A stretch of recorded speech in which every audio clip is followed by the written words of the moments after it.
你是着揀出來的迄間，你是着揀出來的迄間。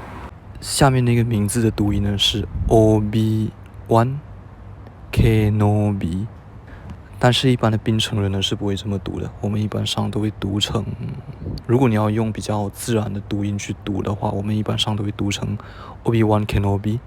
但因为我刚刚是按照这个图案上的汉字一个字一个字去读出来的，所以呢，它的发音和自然的发音就有点出入。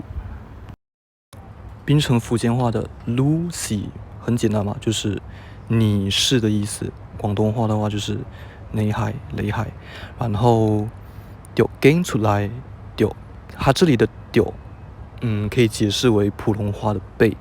揀出來意思就是选出来。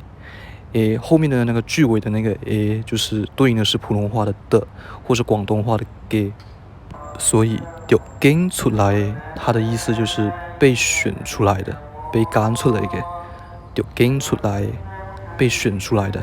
而 hit can 的意思就是 hit can 它的意思就是那位哥哥，那位 hit can。